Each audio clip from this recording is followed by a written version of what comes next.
What is a DNA damage. DNA damage मतलब कि DNA में जो न्यूक्लियोटाइड बेस होता है उसका बॉन्ड क्या होता है, ब्रेक हो जाता है। जैसे यहाँ पे देख रही है डीएनए स्ट्रक्चर है, यहाँ पे कुछ इंटरनल या एक्सटर्नल इन्फ्लुएंस की वजह से ये बॉन्ड्स क्या हो गया, ब्रेक हो गया। इसी को बोलते हैं डीएनए डैमेज। अब डीएनए डैमेज के सोर्स क्या है, कैसे होता है, एक्सटर्नली इंटरनली, तो हम दो टाइप्स के पढ़ने वाले हैं, endogenous damage, exogenous damage. Endo मतलब सेल के अंदर, एक्सो मतलब सेल के बाहर। एंडो जिसके लिखा हुआ है it include damage from within the cell, मतलब सेल के अंदर ही कुछ किसी भी इन्फ्लुएंस की वजह से क्या हो जाएगा, सेल के डीएनए क्या हो जाए, डैमेज हो जाए, उसे बोलते हैं एंडोजीनियस डैमेज।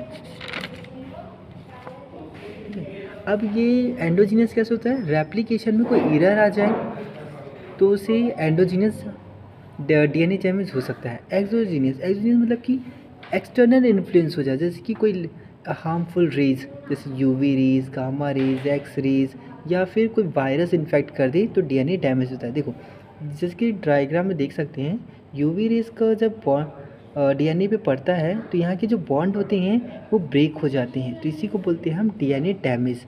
अब ये डीएनए डैमेज ख़त्म, अब हम पढ़ने वाले डीएनए रिपेयर के बारे में। What is a DNA repair. ये जो डीएनए हमारा डैमेज हो गया है, उसी डैमेज को हमें ठीक करने के लिए जो प्रोसेस हो रहा है उसी को बोलते हैं डीएनए रिपेयर।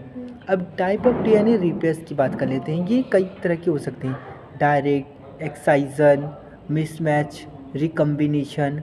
तो आज हम इसी सब के बारे में पढ़ने वाले हैं।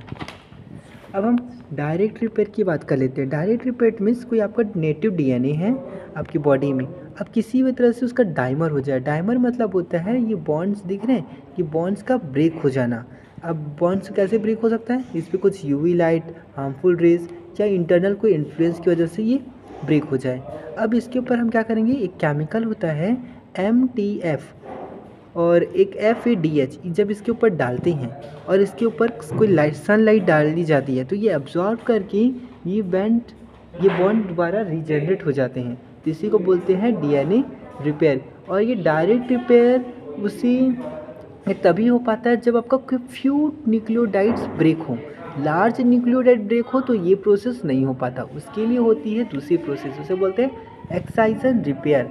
एक्साइजन रिपेयर में क्या करते हैं, हमें उसे वापस रीसिंथेसाइज करना पड़ता है और लाइगेज एंजाइम के थ्रू उसे जोड़ना पड़ता है। ये था हमारा एक्साइजन रिपेयर। इसके भी दो टाइप होते हैं, बेस एक्साइजन, न्यूक्लियोटाइड एक्साइजन।